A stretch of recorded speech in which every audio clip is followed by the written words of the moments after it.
व्याप्तं येन चराचरं तत्पदं दर्शितं येन तस्मै श्रीगुरुवे नमः। ध्यानमूलं गुरोर्मूर्तिः पूजार्हं चरणद्वयं मन्त्रमूलं गुरोर्वाक्यं मोक्षमूलं गुरुकृपा वन्दे बोधमयं नित्यं गुरुं संस्कृतं यमाश्रितो हि वक्र वो कहाँ चश्मा कहाँ रख लेंगे।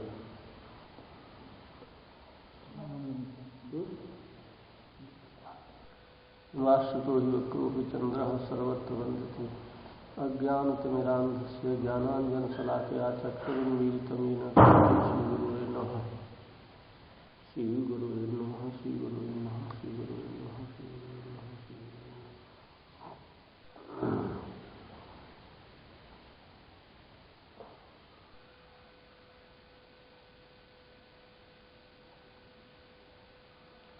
कृष्णाय वासुदेवाय देवकी नंदनाय च नंदगोपकुमाराय गोविंदाय नमो नमः।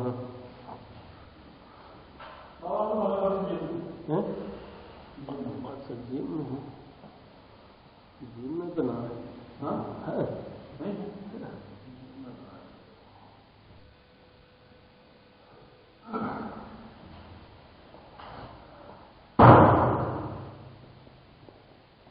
अरे ठीक है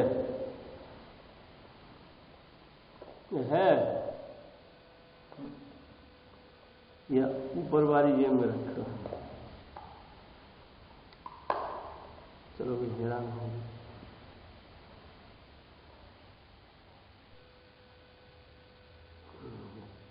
कृष्णाय वासुदेवाय देवकी नंदनाय च नंदगोपकुमाराय गोविंदाय नमो नमः। वंशी विभूषितकरान्नवनीरदाभात् पीताम्बरादरुणबिम्बफलाधरोष्ठात् पूरेन्दुसुन्दरमुखादरविन्दनेत्रात् कृष्णात् परं किमपि तत्त्वमहं न जाने।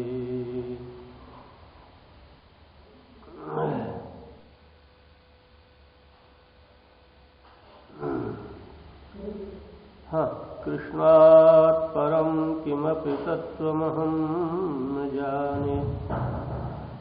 बालं नवीनशतपत्रविशालनेत्रं बिम्बाधरं सजलमेघरुचिं मनोज्ञं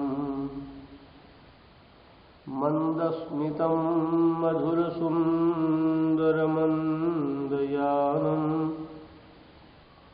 श्रीनन्दनन्दनमहं मनसा नमामि। मञ्जीरनूपुररणं नवरत्नकान्ति श्रीहारकेसरि नखप्रतियन्त्रसङ्घं दृष्ट्यातिहारिमसिबिन्दुविराजमानं वन्दे कलिन्दतनुजा तटबालकेलिं पूरेन्दुसुन्दरमुखोपरिकुञ्चिताग्रः केशानवीनघननीलनिभास्फुरन्तः राजन्त आनतशिरः कुमुदस्य यस्य नन्दात्मजाय सबलाय नमो नमस्ते। मेरे भक्त हैं देई देऊ भक्तन जानो भक्तन मानो निज जन मोहि बतेऊ। माता पिता भैया मेरे भक्त दामाद स्वजन बहनेऊ सुख संपत्ति परमेश्वर मेरे हरिजन जाति जनेऊ, भवसागर को बेरो भक्त, केवट बड़ हरि खेऊ, बूढ़त बहुत उबारे भक्तन, लिए उबार जरेऊ,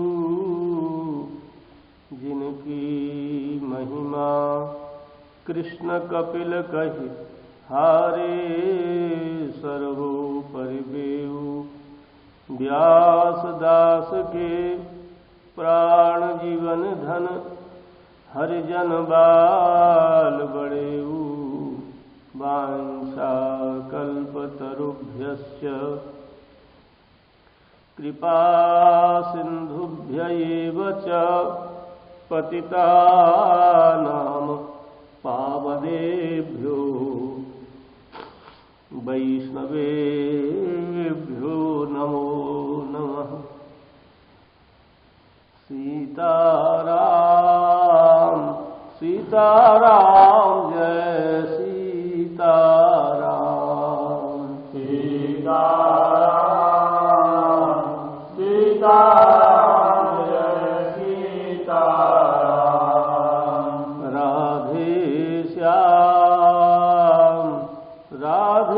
श्याम जय राधे श्याम, राधे श्याम जय राधे श्याम, सीताराम सीताराम जय सीताराम,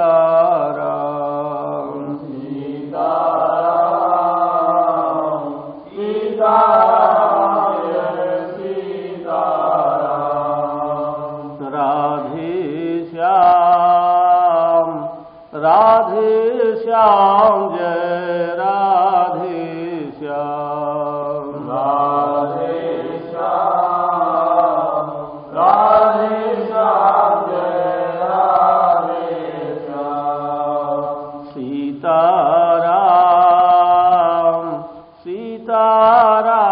जय सीताराम,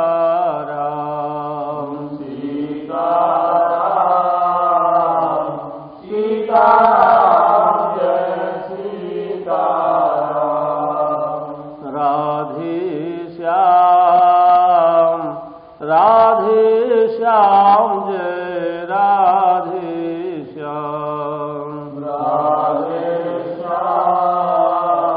राधे श्याम जय राधे श्याम, गिरिराज महाराज की जय, श्री बाबा महाराज की जय, श्री बाबा के लाला की जय, लाला के बाबा की जय, लाला और बाबा दोनों की जय, जय जय श्री राधे श्याम।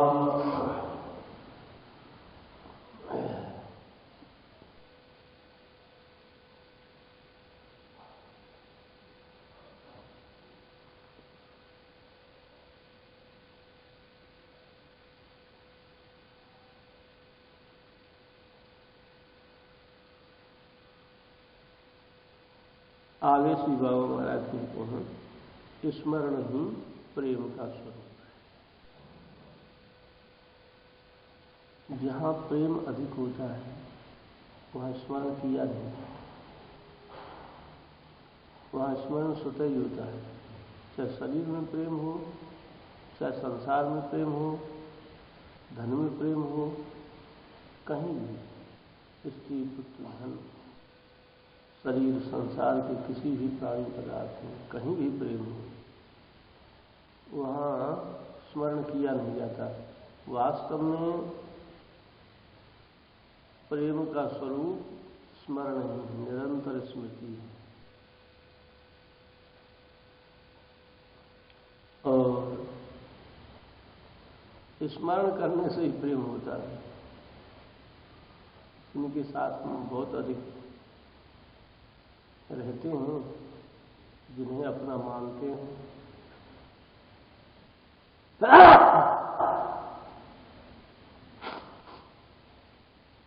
उनके साथ प्रेम हो जाता। बिना स्मरण किए केवल जप करने से इस प्रेम पथ में विशेष लाभ नहीं होता। यद्यपि गोस्वामी तुलसीदास जी ने बात कही है, सुमिरिय नाम रूप बिनु देखे, आवत हृदय स्नेह विषय। प्रारंभिक साधकों को यदि स्मरण नहीं भी होता तब भी भगवान का नाम लेते लेते, काम करते करते स्मरण हो जाता है। नाम का फल स्मरण बताते हैं। सुमरिय नाम तो आवत हृदय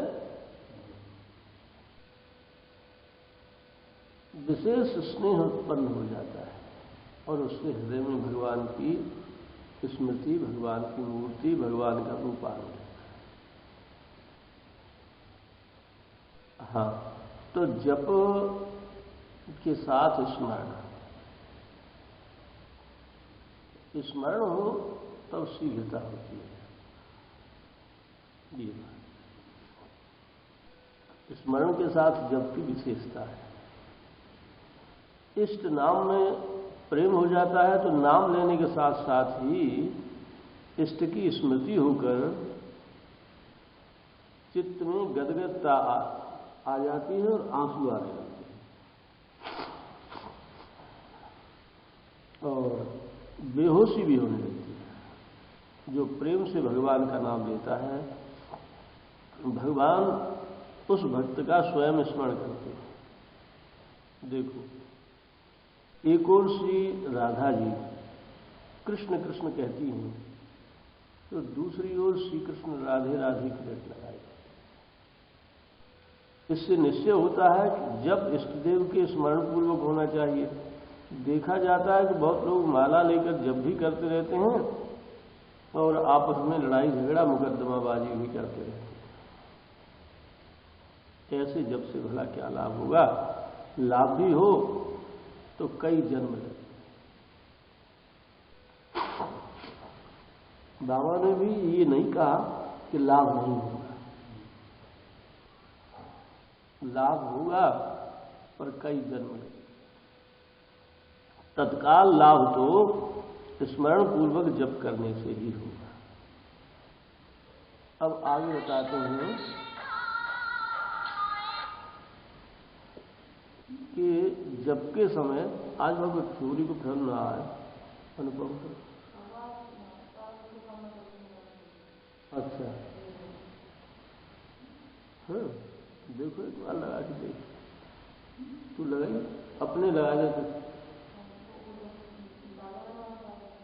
अच्छा, कृष्ण जन छोरी दे या दे, वो लगा के तो दे।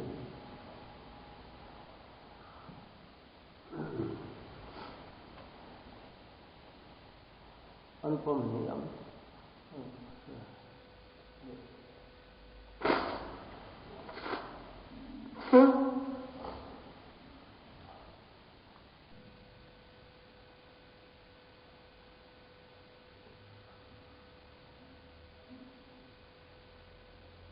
जप के समय ये काम नहीं करने चाहिए।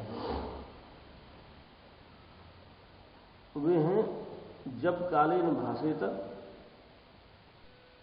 और नान्यान प्रेक्षेत बुधा न कंपेत श्रोग्रियम दंतार नयु प्रकाश है।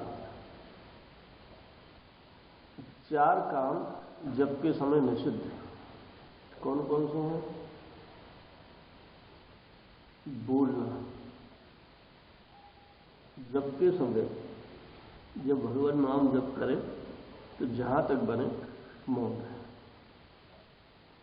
बहुत आवश्यकता पड़ जाए तो बाबा कहते थे एक शब्द से काम चल जाए तो दूसरा नहीं, संकेत से काम चल जाए तो शब्द नहीं, तो संकेत से हूं हां करने से चल जाए तब फिर दूसरा शब्द और एक शब्द से काम चल जाए तो दूसरा शब्द। जितने कम से कम में काम चले उतना कह के फिर मौन नहीं जाए।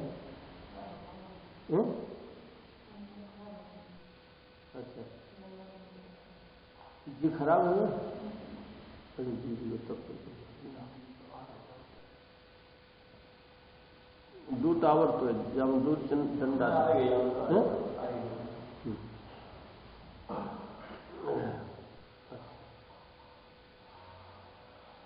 तो एक बोलना, एक इधर उधर देखना,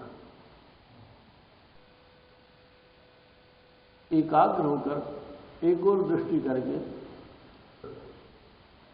उत्तम विधि यह है कि जब करने बैठे तो या तो कुटिया बंद कर ले, जब बंद नहीं करे कदाचित ऐसी गर्मी फर्मी हो कोई बात है तो कोने की ओर मुंह कर ले या सामने एक ठाकुर जी रहे, कोई छवि रहे। आने जाने वाले लोग ये समझे जो इस समय मैंने बात कर, जो लोग दरवाजे की ओर मुंह करके करते हैं उनको प्राय जप में बाधा। दरवाजे से विपरीत दिशा में पीठ करे, माने दरवाजे की साइड में पीठ करे, विपरीत दिशा में मुंह करके बैठे, और कदाचित कोई कहे भी तो शांत रहे, बैठा रहे, जैसे वो लौट जाए। इसका इधर उधर देखना, सिर या गर्दन हिलाना, और हंसना,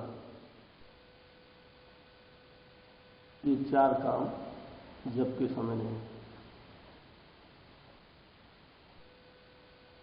बोलना, इधर उधर देखना और सिर या गर्दन हिलाना,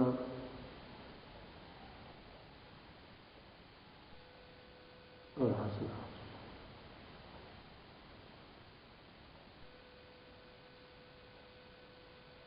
भगवान के मंगलमय नाम का उच्चारण करने से करोड़ों जन्म के पाप नष्ट हो जाते हैं, ऐसा शास्त्रकारों ने निश्चय किया है। भगवान के नाम का अनवर्थ जप करते रहने से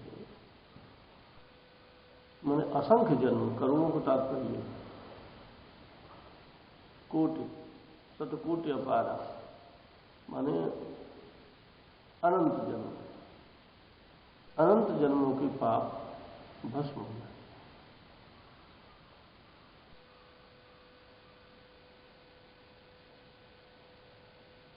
भगवान उत्तम श्लोक, पवित्र कीर्ति का नाम जानकर लिया जाए अथवा बिना जाने, वह पापों का नाश करता ही। ज्ञानी या भक्त से कोई अपराध बन जाए तो उसे शास्त्रोक्त प्रायश्चित की भी आवश्यकता है। वह केवल जप में लग जाए, जप में जुट पड़े, बस जप ही उसका प्रायश्चित। हाँ,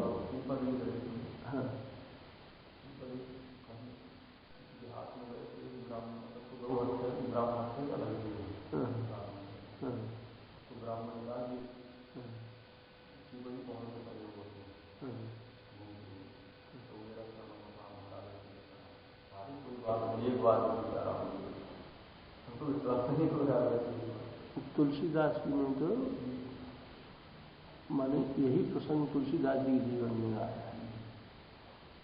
तो काशी में जो नंदी हैं, उन्होंने कहा कि कैसे माना जाए, लोगों ने कहा कैसे मान लिया जाए। अरे राम नाम की महिमा में क्या संदेह है, कोई ये विश्वासी लोगों की बात है, जिन पे भगवान के नाम में भगवान से भी बढ़कर विश्वास है, उनके लिए ऐसा करना कोई कठिन नहीं। तो हुआ ये कि सब लोगों ने कही तो उन्होंने कही, अरे प्रत्यक्ष प्रमाण प्रत्यक्ष प्रमाण यह है कि भगवान के स्वयं भगवान शंकर और उनके वाहन नंदी भगवान का नाम जपते हैं, राम नाम जपते हैं। मैं पुर राम नाम दिन राति सागर जपो अगरंगा राति। तो महिमा क्यों नहीं होगी? बोले जिसने पाप गौ हत्या करी है उनके हाथ से यदि लड्डू खा ले नंदी तो ठीक समझो, नंदी नहीं खा ले तो नहीं ठीक समझो। बस उनके सामने कहा बोलो राम सीताराम, जो सीताराम कहा नंदी को खिलाया, नंदी ने मुंह खोल दिया। तो राम नाम की महिमा कोई गा के नहीं बता सकता। पंडित जी कहते थे कि राम नाम की महिमा को स्वयं भगवान जब नहीं जानते, राम सके नाम गुण गाई। फिर किसी ने ये भी प्रश्न किया कि यदि राम नाम की इतनी महिमा है तो फिर सतत नाम राम नाम रटने से क्या है? तो उन्होंने कहा नाम के साथ लोग नामापराध करते हैं। नाम तो लेते हैं लेकिन नाम के साथ नामापराध होता रहता है। नामापराध से नाम की शक्ति कुंठित होती है। नामापराध दूर करने के लिए सतत नाम जप करने की आवश्यकता है, एक बात। दूसरी बात, नाम से पाप नष्ट हो जाते हैं, ये सत्य है। राम ऐसे कहते ही समस्त पाप नष्ट हो। इस बात पर जिनका दृढ़ विश्वास है, कोई भी जो आध्यात्मिक वस्तु हैं वे विश्वास पूर्वक काम करते हैं। विश्वास न भी हो तब भी काम करती हैं, पर विश्वास से जैसा काम होता है वैसा विश्वास अविश्वास पूर्वक नहीं होता है। हाँ, तो फिर कैसे हो? विश्वास को बिठाने के लिए सतत नाम जब किया जाता है। दूसरे पाप के जड़ माने पाप के जो संस्कार हैं वे जीव के हृदय में बने रहते हैं। नाम जप करने से नाम का पाप का फल, कर्म का फल कट गया पाप का, लेकिन पाप संस्कार माने पाप करने के हृदय में जो इच्छा है वो बनी रहती है। वो इच्छा के लिए संस्कार से, एक संस्कार से दूसरा संस्कार मिटता है।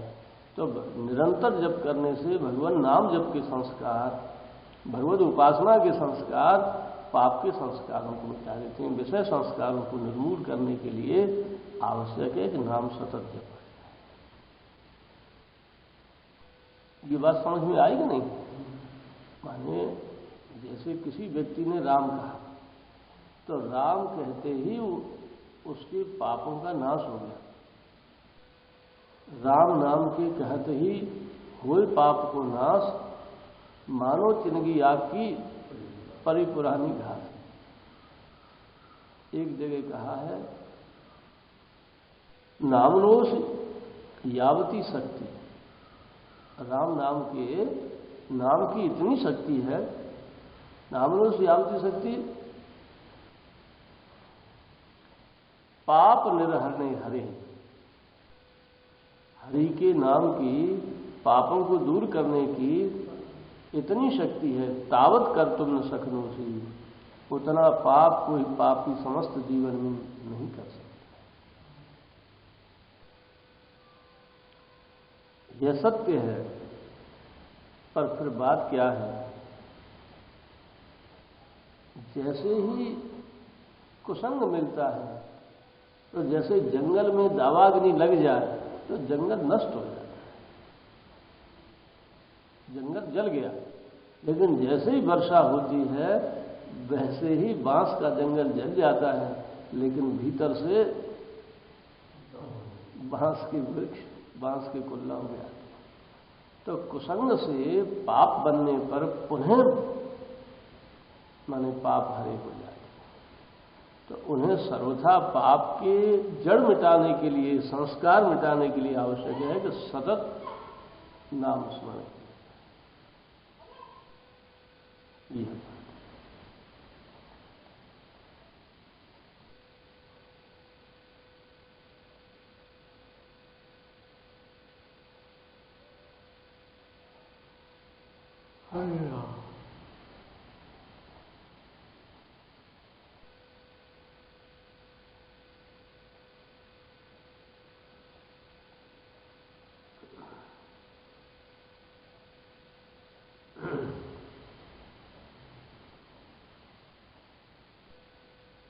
संयम में उस दिन ये बात बताई।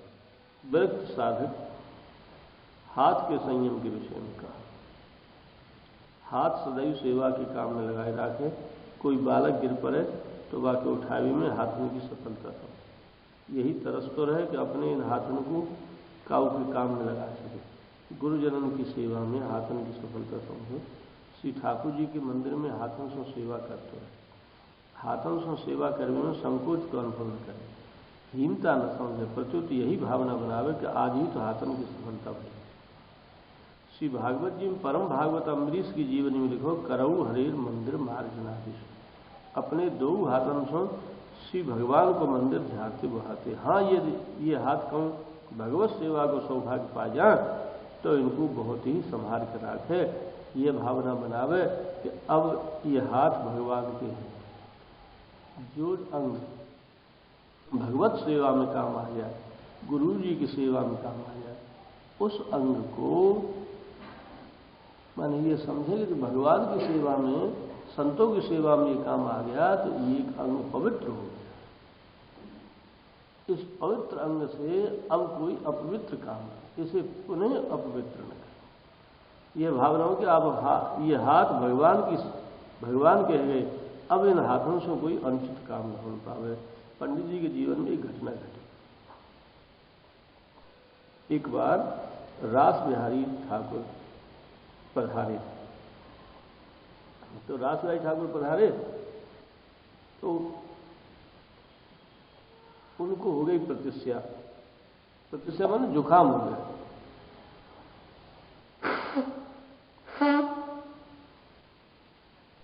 प्रतिष्ठा होने पर पंडित जी ने अपने हाथ पे दवाई रख के ठाकुर जी की चटाई। ठाकुर जी के मन में कहा, उनने हाथ पकड़ के और जीभ से चाट लिया। पंडित जी के हाथ पे जो दवा थी, हाँ, बस उसी दिन पंडित जी ने प्रतिज्ञा की कि ठाकुर जी ने ये हाथ अपनी सेवा में स्वतः ही काम दे दिए। अब ये हाथ काऊ को मारेंगे। अब इन हाथों से कोई खोटो काम नहीं है। जब ये प्रतिज्ञा की, उस दिन से फिर पंडित जी किसी को जैसे पढ़ाते थे बच्चे तो किसी को पीट दिया करते, लेकिन उस दिन से फिर किसी ने हाथ नहीं।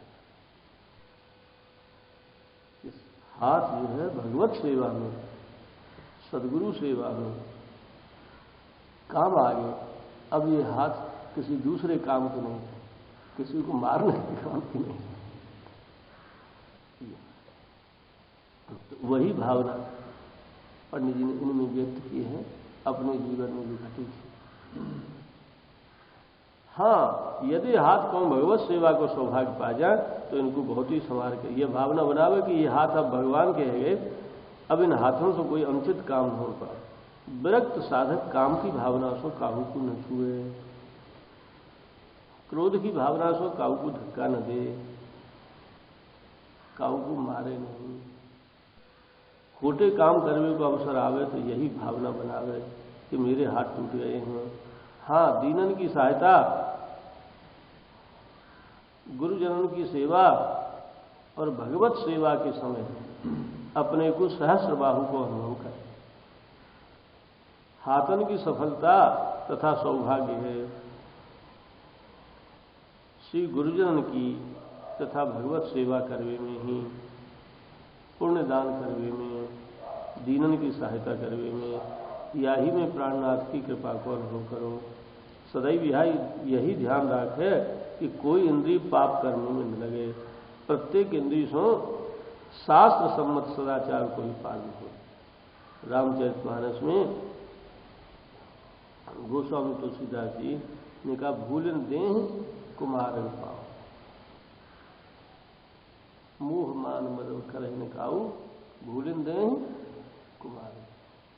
जो भगवान के भक्त होते हैं वे उनके चित्त में कहीं आसक्ति नहीं होती और मान सम्मान की उनके मन में कभी इच्छा नहीं होती और किसी भी प्रकार का उनके मन में अहंकार नहीं, और भूल करके भी किसी खोटे कर्म पर पैर नहीं, खोटे काम नहीं करते। वर्णाश्रम व्यवस्था के अनुसार सदाचार के जो नियम हैं उनको प्रत्येक इंद्रिय चेष्टा से पालन करना ही साधन पथ को प्रथम सोपान। पहला सोपान यही है इस पथ में आगे बढ़ने का कि इंद्रियां कुमार में। गीता जी में भगवान श्री कृष्ण स्वयं कह रहे हैं, तस्मात् त्वम इंद्रियाण आदौ, तस्मात् त्वम इंद्रियाण आदौ नियम्य भरतर्षभ। हे भरत श्रेष्ठ अर्जुन, भरत वंश के श्रेष्ठ अर्जुन, इस प्रकार इसलिए तस्मात् में इसलिए तू अथवा तुम सर्वप्रथम अपनी इंद्रियन को नियंत्रण कर। ये तुम अध्यात्म पथ में जाना चाहते हो तो मन को वश में करना चाहते हो तो अपनी इंद्रियों को सर्वप्रथम वश में करो। इंद्रियां कुमार में। अब आगे बताते हैं वाणी, संभाल के बोलना, कहूं अनुचित शब्द न निकल जाए ऐसा ध्यान, कम बोलना, सत्य, मृदु, परिमित और हितकर वाक्य ही मुख से उच्चार। सत्य, मृदु, परिमित और हितकर वाक्य ही मुख से उच्चार करना। कबहू अश्लील, भद्दे, कठोर, रूखे शब्दों को प्रयोग न करें। श्री वेद भगवान की आज्ञा है, वाचा बदाम मधुमद भूयासम मधु सदृशा। ऐसी वाणी बोलें जो मधु के सदृश। वाचा बदाम मधुमद, मधु की तरह, मधुवत भूयासम मधु सदृशा। और हमारा जीवन मधु के समान सबको प्रिय लगने वाला। श्री गीता जी में हूं जीवन धन वाणी के संयम के विषय में आज्ञा कर रहे हैं। अनुद्वेग कर्म वाक्यम सत्यम प्रिय हितम चेयत। जो वाणी दूसरे के चित्त में क्षोभ पैदा करने वाली न हो और सत्य हो, प्रिय लगने वाली और हितकर हो। जो वाणी यत माने गई। अब दृष्टि से बहुत ही संहार के दृष्टि उठा लो, कहूं स्त्री आदिकन पर दृष्टि न पड़ जाए, ऐसी संहार के रखा।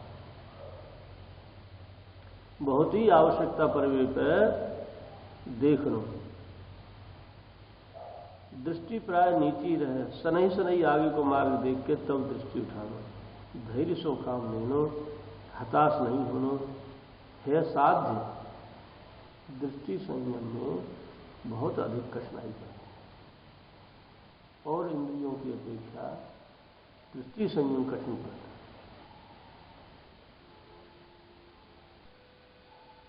है साध्य, किंतु पूरी सावधानी से प्रयत्न किया आवश्यकता। आहार उतना ही करनो जितने में उदर पूर्ति हो जाए। सात्विक, हितकर, हल्को माने जो पचने में सुगम हो और पाचक हो। पाचक माने जो क्षुधा को उद्दीप्त करने वाला, भारी नहीं है।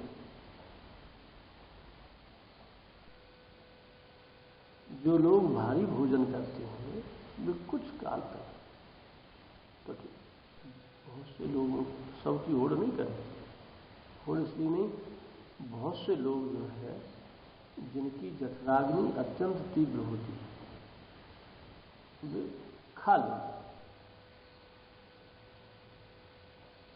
लेकिन उनकी देखा देखी हम भी करें तो ऐसा चीज है। बहुत से लोगों की जठराग्नि इतनी होती कच्चे चबा के पचा जाते।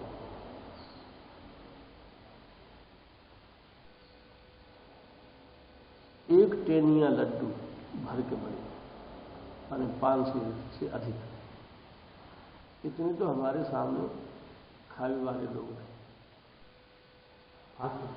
500 से 700, 40 लड्डू गिन के खिलाए। अब लड्डू जितना होता है वैसे दूना भार का लड्डू था, अब लड्डू छोटे छोटे बनते हैं और पंगत में 2-2 परसी जाती है। जिस समय की हम बात कर रहे हैं उस समय लड्डू 4-4 परोसे जाते, पहली पंगत में 4, फिर तीसरी पंगत में 2 से कम नहीं परोसे जाते। कोई कहे एक दो तब बात दूसरी। हाँ, तो ऐसे लोग हैं जो हमारे यहां एक रघुनाथ नाम को एक जाट,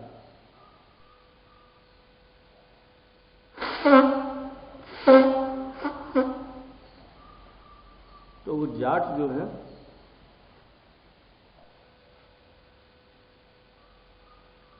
पान से शक्कर तो सूखी भसक जाती।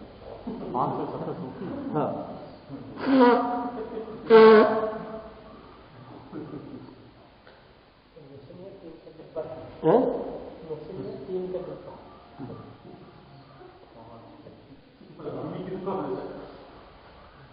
गिरी जो गुड़ तो 5 से 7 से लिखा है।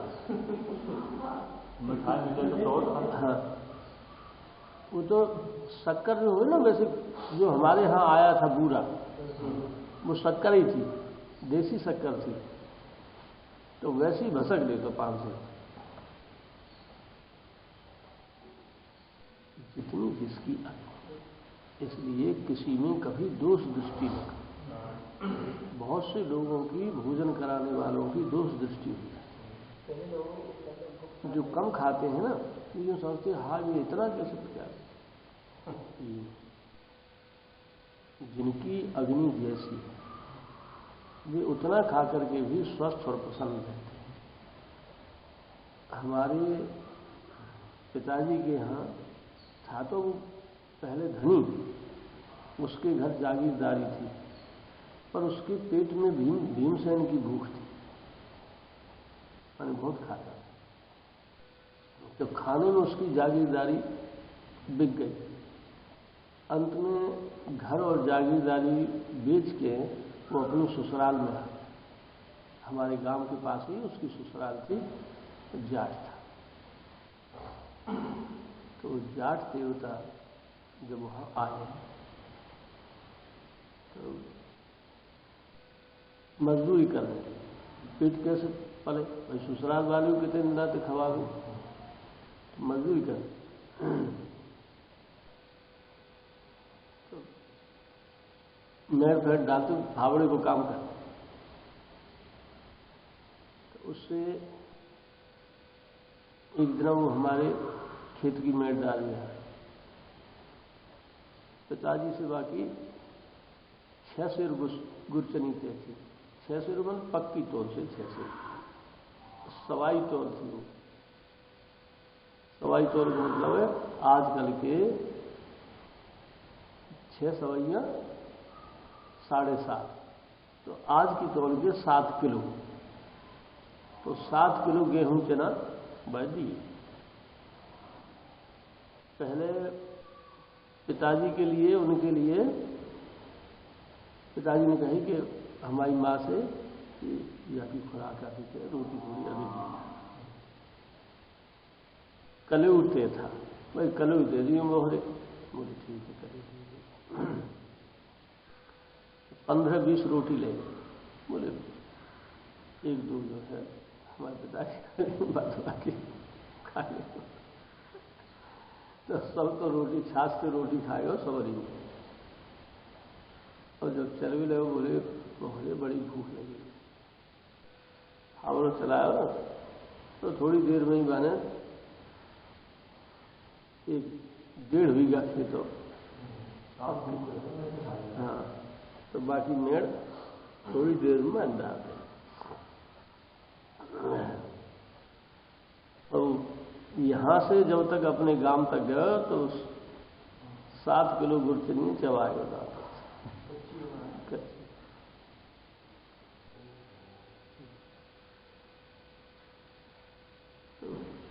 माने जितनी जिसकी भूख है, मैं कब रोटी खाता हूं, इसका तात्पर्य ये नहीं कि मैं अधिक नहीं खा सकता। जितनी मेरी भूख है वासे 1 गिलास अधिक खाना ही अधिक है।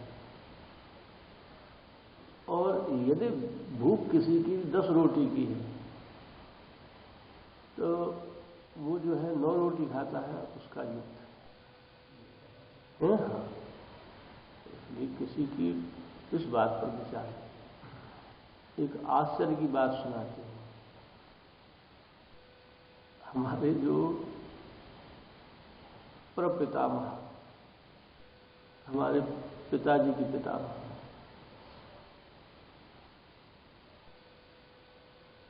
वे पहलवानी करते थे, ब्रह्मचर्य का पालन करते थे। हमेशा घर से बाहर खेत पे सो, माने स्त्रियों का संग नहीं करते, स्त्रियों से अलग रहते, खेत से बाहर रहते। ये नहीं कि गृहस्थी नहीं, तो गृहस्थ विवाह उनके 3 संतान भी हुई, 3 बार और 3 ही संतान हुई और पहलवानी किया। उनकी आसपास के गांव में कोई जोड़ वाला व्यक्ति नहीं था, तो 9 किलोमीटर दूर से एक जोड़ कराने आता था।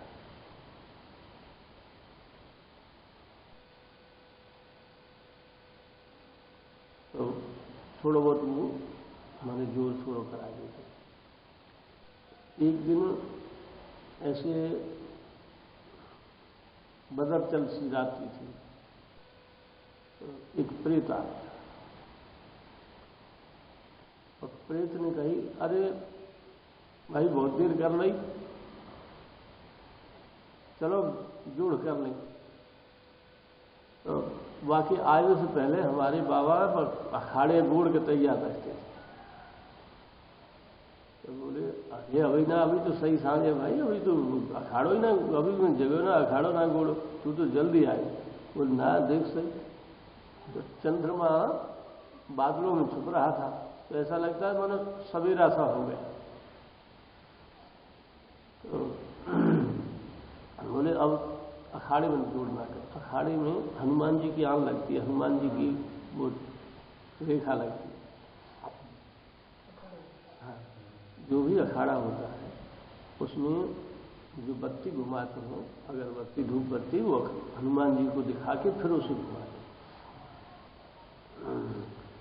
तो उसमें नहीं वो गया अखाड़े में, बोले यहीं ऊपर ही कर ले। तो वो चौड़े में जहां पहर चलती है ना, चर्च से पानी खींचा जाता है, उस जगह पे माने पहलियों घूम आते हैं। तो घूम के जैसे 2 पहर को कुआ हो ना, तो एक ओर तो बैल जाते हैं और दूसरी ओर से घूम आते हैं। तो बस वैसा ही कुआ था। बस वो जो है वहां पर माने बोले हम तो यहीं, वो जगह खूब होती है, तो बस बोले यहीं पे भोले पे ही कर लेंगे, हाथ ही हाथ में जोड़ कर लेंगे, आज वाम ना करे दे देंगे। तो नहीं राजी भैया। तो वहीं रात भर जोर होते रहे। अब जब सवेरा हो गया तब उसने ये कही, भाई मैं वो ये पतो ना है कि तुम इतना जोर है मैं तुम मार भी रहा है। तो उन्होंने कहा भाई तू कुआ तो तूने कही मैं प्रेत हूं, मैं मारने आया था और मेरा मन ये हो कि तुम्हें कुआ में डाल दूंगा। बाबा ने कही भाई मैंने तेरे कहा बिगाड़ रहा हूं, तुम्हें कुआ, मैं तो अपना साथी समझ रहा हूं, नहीं मैं तुम्हें मार दे तो जानती। तो वो जो है वो तो खींचते थे माने कुआ की ओर, कुआ में डाल में। हाँ, और ये नीचे की ओर माने नीचे कुआ करते। तो ऐसे ही हाथ में होते रहे। माँ को बचा रही हो कि या खींच लें और कुआ में पटक देंगे। तो यूं ठेलते तो कुआ की ओर तो बाबा है, तो नीचे की ओर बोल तो जो ठेलेंगे ना तो आगे भी ठेलेंगे। तो यूं ठेल तो वो हाथ जोर कर रहे, तो वहां का मतलब ये हो कि कुआ में पटक दे। लेकिन कुछ ना कर सको तो माने चला गया। अब उनकी खुराक जैसे मैंने बताई है 8 सेर चावल पक्की तौलते, मतलब आज के 10 सेर 10 किलो के लगभग 10 किलो चावल का भात खाते। और गाय बहुत दूध देती। जंगल हो, हमारे यहाँ नदी है, बाकी पास में जंगल है, तो बहुत सी गाय गाय का दूध पीते। ऐसी उनकी खुराक, दूध और भात विशेष खाते।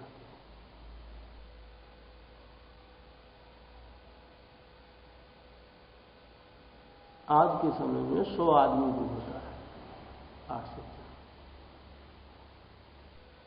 पर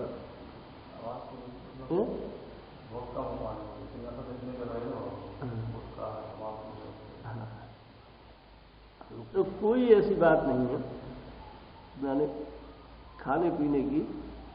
जहां भी वे जाते थे तो एक लोटा उनका ऐसा था जैसा कलसा होता है ना, कलसा, तो ऐसा उनका एक पीतल का कलसा था जिसका वजन स्वयं में 5 सेर था। वो लोटा था उनका 5 सेर वजन का लोटा, और एक रस्सी जैसी उनकी वो डोर। तो जहां जाते हो हम जाए बाई से अपना स्नान करते, उसी से सोच स्नान करते, बाई से पानी पीते।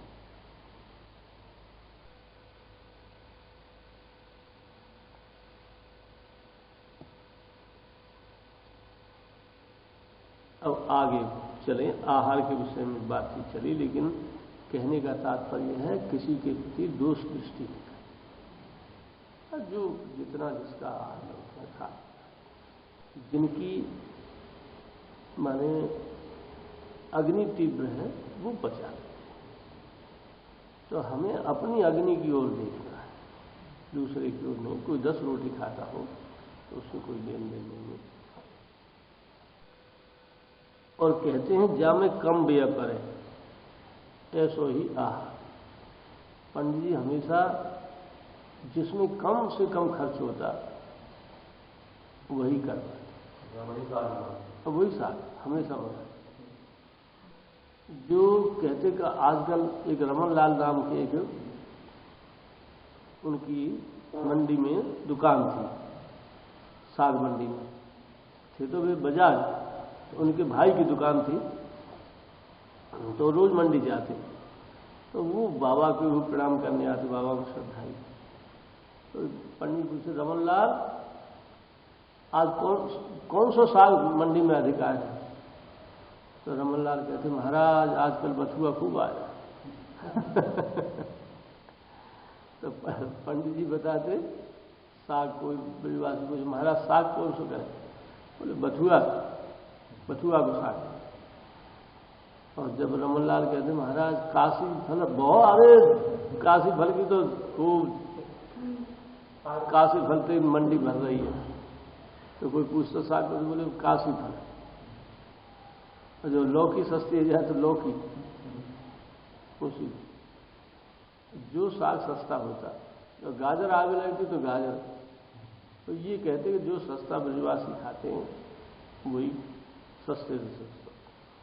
क्या कहते आलू कम डालियों, आलू हमें अनुकूल ना पड़े, आलू तेल तो कहते हैं आलू कम डालना, बथुआ की भुजिया थोड़े बहुत आलू ने काट डाले, ऐसा ही। जिन गरीबों की भिक्षा, जिनके यहाँ ठीक से साग और ठीक से नहीं रोटी नहीं होती थी, उनके यहाँ भिक्षा अवश्य ही करते, उनकी भिक्षा को कभी जीवन में तोड़ा। जिनके यहाँ से कम मिलता है या उनके यहाँ साग पात वैसे ही वैसे होते तो उनको जरूर करें। गरीबों की ओर बहुत ध्यान था। जो अमीर लोग थे वे यूं कहते महाराज थोड़ा दूध कर दें, खीर बनवा दें, तो हाथ जोड़ देंगे, एक कृपा कर हमारी भिक्षा बंद हो जाए। बोले कैसे बंद हो जाए? आप तो समर्थ हैं, आप कर लेंगे। पर आपकी देखा देखी बोले पंडित जी उनके यहाँ खीर लेते हैं और दूध लेते हैं, देवी दूध घी दूध और खीर करें, उनकी सामर्थ्य नहीं, तो भिक्षा बंद हो जाए। जैसे आप ऐसी कृपा करें हमारी भिक्षा बंद न हो, हमें तो वही अनुकूल पड़ता है।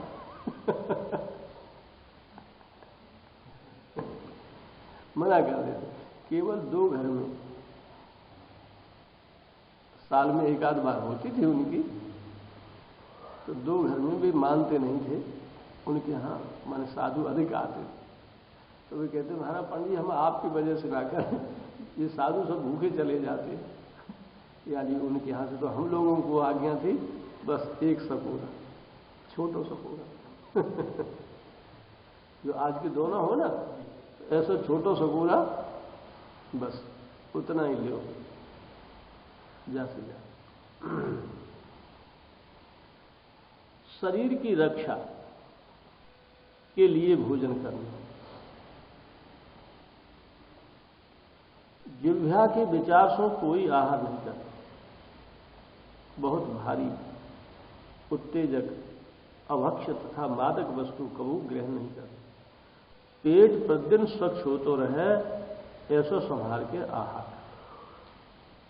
जब आहार की अधिकता बहुत दिनों तक होती रहती है तो धीरे धीरे धीरे धीरे माने कब्ज हो जाता है।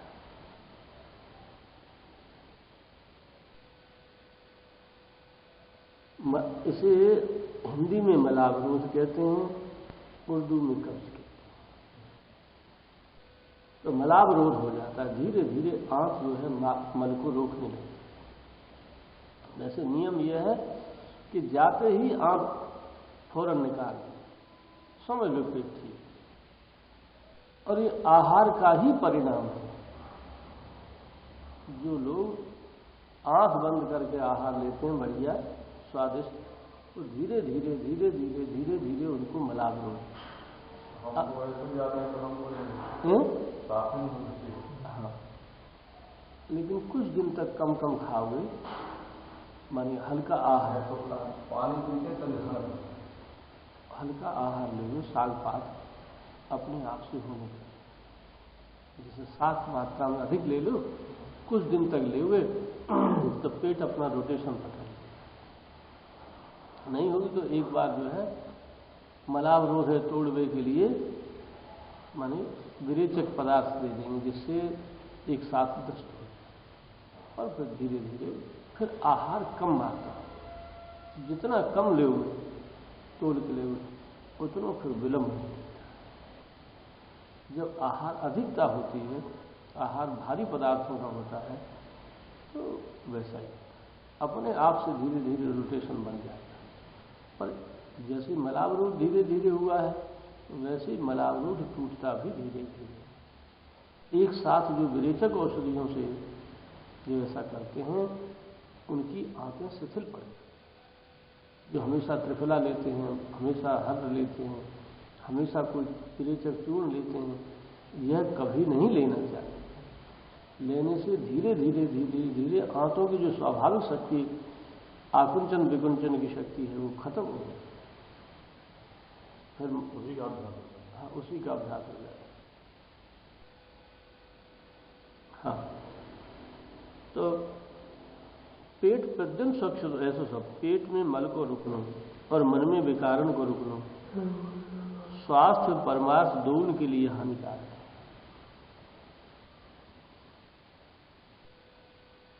बाबा कहते पेट मल त्याग करने में संकोच करे और मन विकारों के त्याग करने में संकोच ये है कि चलो अरे ठीक है, माने अब की बात ऐसा कर लेते हैं, फिर अब आगे से सही।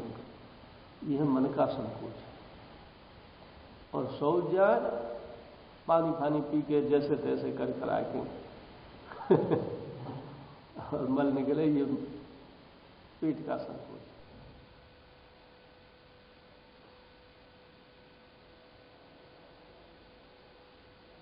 अतः इन दोनों की स्वच्छता पर ध्यान रहे। भूख लगे पे ही भोजन करें, भोजन के समय पे भूख न लगे तो उपवास करें अथवा स्वल्पाहार। स्वल्पाहार उपवास के समान है। पंडित जी महाराज वृद्धावस्था में उपवास के लिए मना करते हैं, क्योंकि वृद्धावस्था को उपवास थोड़ा खाना है, कोई चीज बहुत थोड़ी जो पेट को साफ करने वाली है उसे कम नहीं, बस कम मात्रा, बहुत कम मात्रा, अपने आप से धीरे धीरे सब ठीक है। साधक अत्याहार तो कबू करे ही नहीं, भूख तो थोड़ो कम ही खाए, हाँ बहुत कम ही न खाए।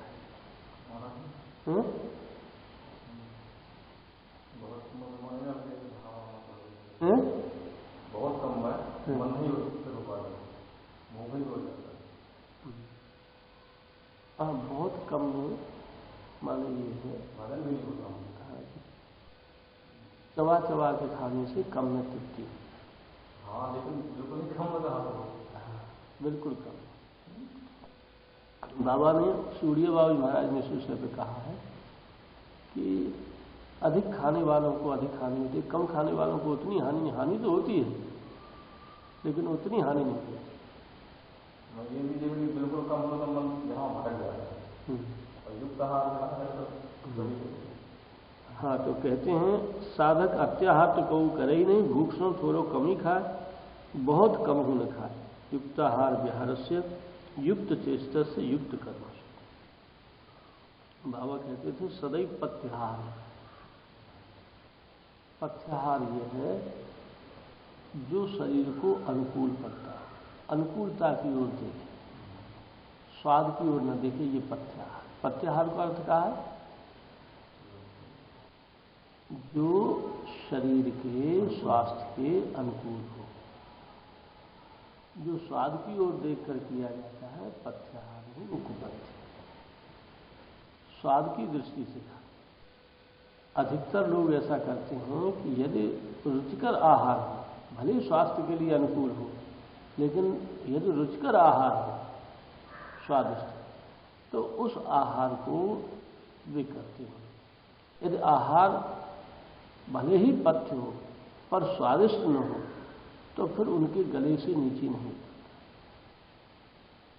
ये हमारा बड़ो भैया है सत्यप्रकाश,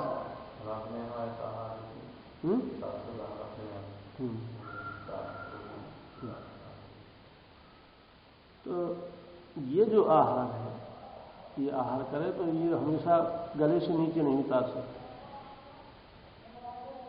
कड़वी चीज, खट्टी चीज, नॉन की चीज खा ही नहीं सकता। केवल मीठी चीज हो, थोड़ा मीठा थोड़ा ही हो तो भी खा ले।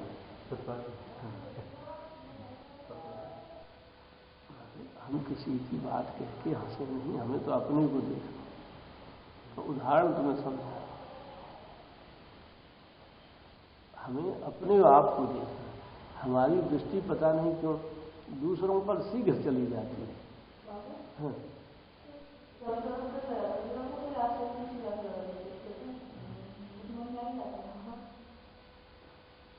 धीरे धीरे मन को वैसा बना लेना पड़ता है, जैसा बनाते हैं बेटा। अब हम हमेशा ये देखते हैं किसमें लाभ है, और ऐसा देखने से जो फिर खाते हैं तो पहले उन्हीं चीजों को खाते हैं जिनसे लाभ दिखाई देता है। जैसे तुमने देखो मूली खा रहे तो मूली ही खा रहे थे, लेकिन मूली छोड़ क्यों दी? उसमें थोड़ी निद्रा है, आलस्य अधिक आता था, मूली तमोगुणी थी, इसलिए मूली। और दूसरे जहां भी जाते थे तो हाँ, वो गैस का सिलेंडर थी हर समय मारे अपान वायु आता, सब्जियां बढ़ जाती हैं हाँ, तब उतना पूरा तो इस कारण से जैसे आजकल छाछ पी रहे हैं तो फिर छाछ ही ले रहे हैं, तो दूसरी ओर दृष्टि नहीं डालते। छाछ ले रहे हैं तो छाछ ही ले रहे हैं। चटनी और छाछ, धनिया की चटनी, जो टमाटर धनिया चटनी, उसको लेते हैं और छाछ पी लेते हैं। बस आजकल वैसा ही कर रहे हैं।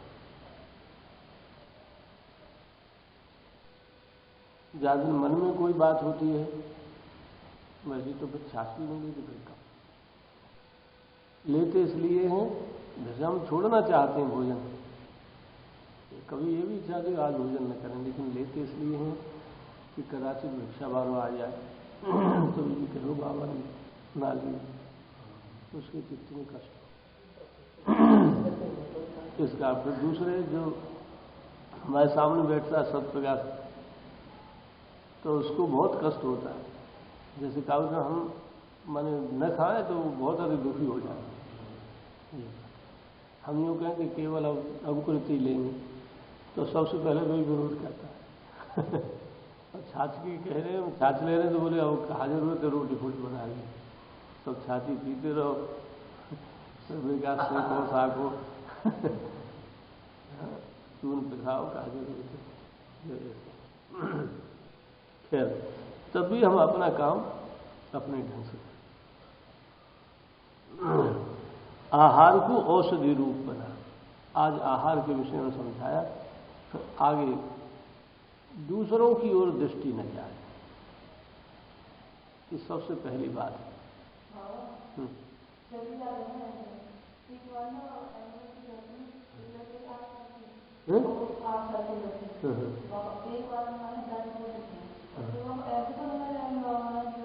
नहीं चली जाए, लेकिन दोष दृष्टि न करे। दोष दृष्टि अपने में करे, उसमें दोष दृष्टि ये सोचो उनकी भूख होती नहीं है। गरीब आदमियों के बच्चे जिनको कभी भोजन नहीं मिलता है, ये एक समय भोजन करते हैं।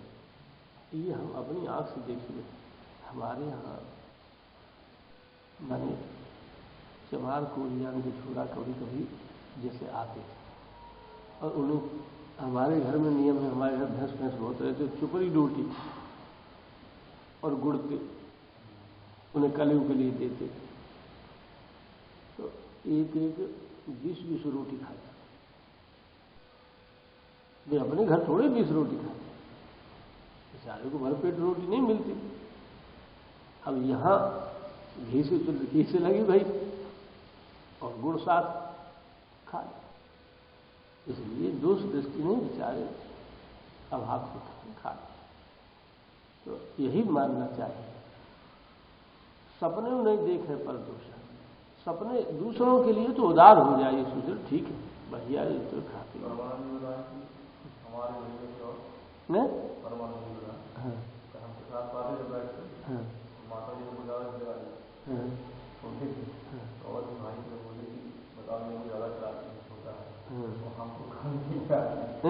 कम भी लगा के देती है, ऊपर से देती है। माता जी ने कहा तुम बता नहीं सकते, परेशान हो कहा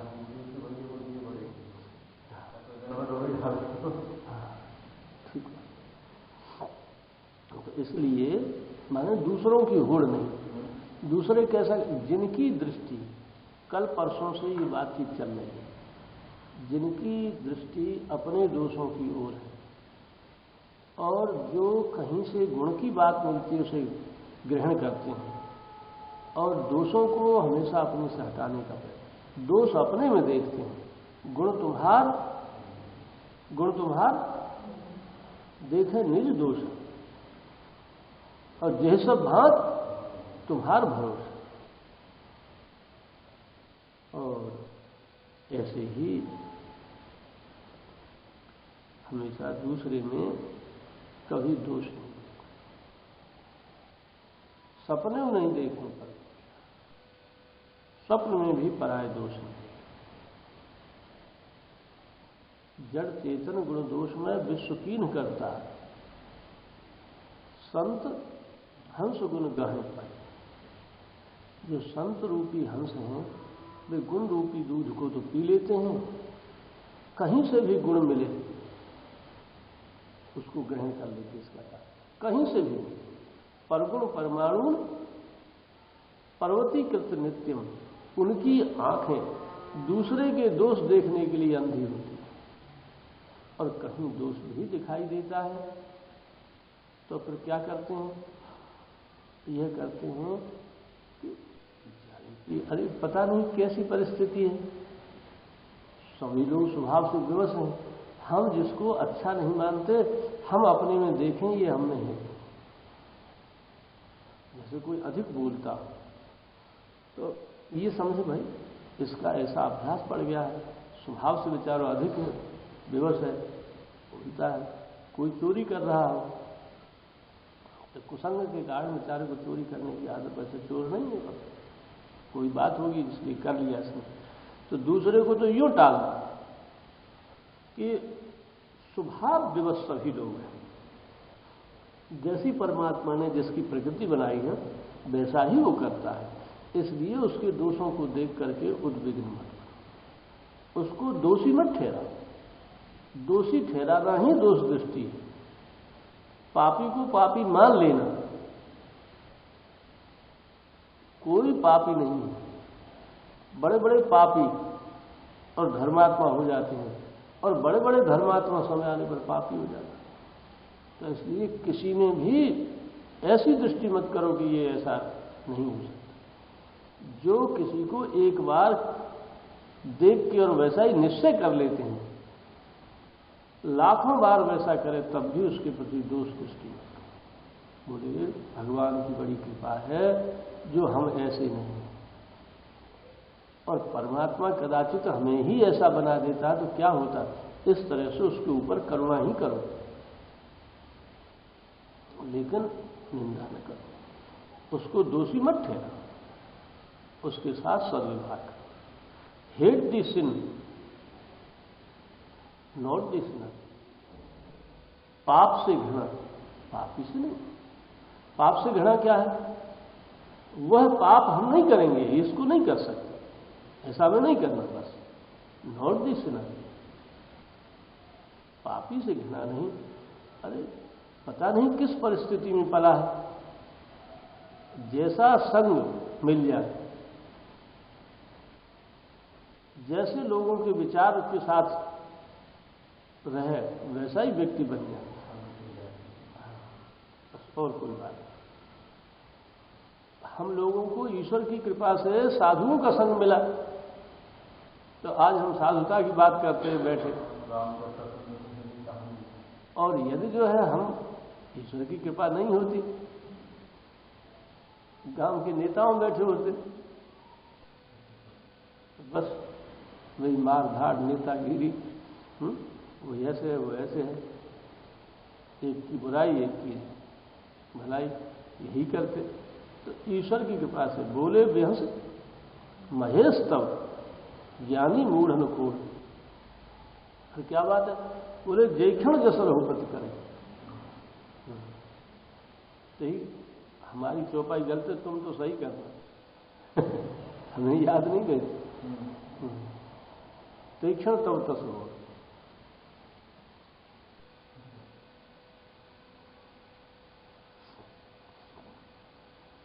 एक जनों ठीक याद कर लिया चौपाई। हाँ। रामायण में देख के। तो जब हम बोले तो बस सामने आगे बोल दिया।